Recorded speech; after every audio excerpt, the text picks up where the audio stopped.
mais uma questão do Enem para nós resolvermos. E essa questão vai trabalhar a ideia do ciclo do nitrogênio. Nós temos dentro da questão como o nitrogênio é captado do meio e como ele consegue ser aderido às plantas e conseguir ser útil.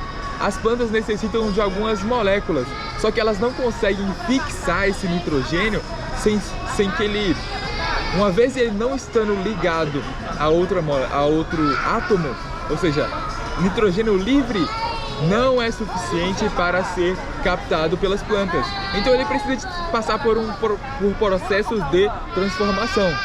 Essas transformações ocorrem pelas bactérias nitrificantes, as bactérias que fazem o processo de nitrificação. Mas aí a gente precisa de conceituar o seguinte: temos 3 moléculas que envolvem a presença de nitrogênio: os nitratos, os nitritos e o amônio. São essas 3 moléculas. E uma vez o nitrogênio, a origem dele é atmosférica. O nitrogênio N2, que é o nitrogênio gasoso, é captado da atmosfera e é transformado pelas plantas. Mas aí tem nomes para a transformação do nitrogênio em amônio, por exemplo, que seria a fixação, a retirada desse nitrogênio da atmosfera e a conversão dele para o nitrogênio ligado, através da reação de Haber, que foi fundamental, é um cientista. Haber foi um cientista que trabalhou a síntese do amônio a partir do gás nitrogênio.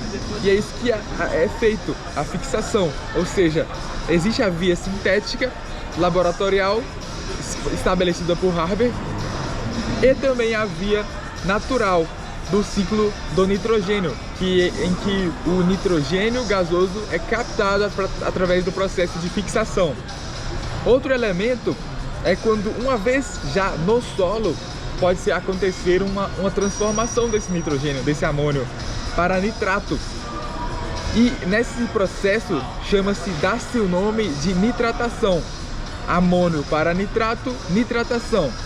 Mas aí você deve estar se perguntando: e se o amônio fosse convertido, fosse oxidado para nitrito, que tem um NOx menor, é o nitrogênio ligado a menos oxigênio?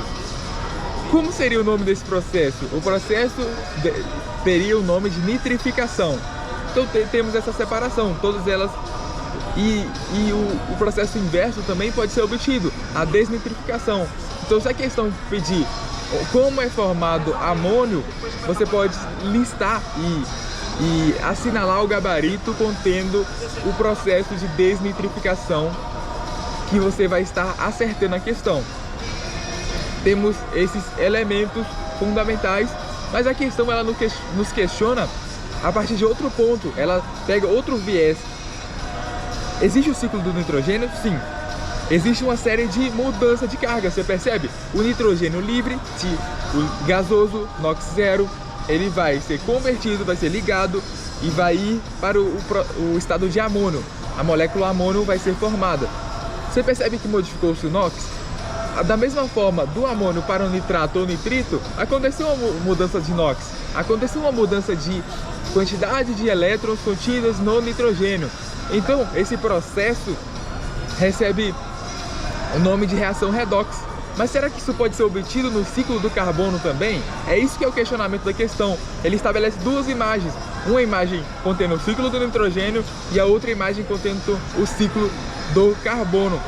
Nessa segunda imagem, ele quer saber qual dos processos acontece uma reação redox. Acontece na transformação a captação do carbono do meio para o gás carbônico, é uma reação redox. Por quê? Porque houve uma oxidação. Oxidação é uma reação redox em que há troca de elétrons.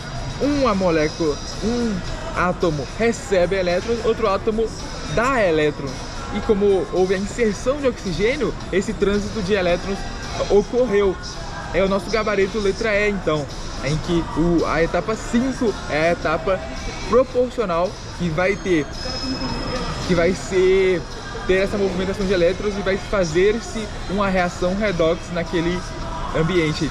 E é isso, pessoal. Acompanhe os próximos vídeos que vamos ter outras questões a serem resolvidas.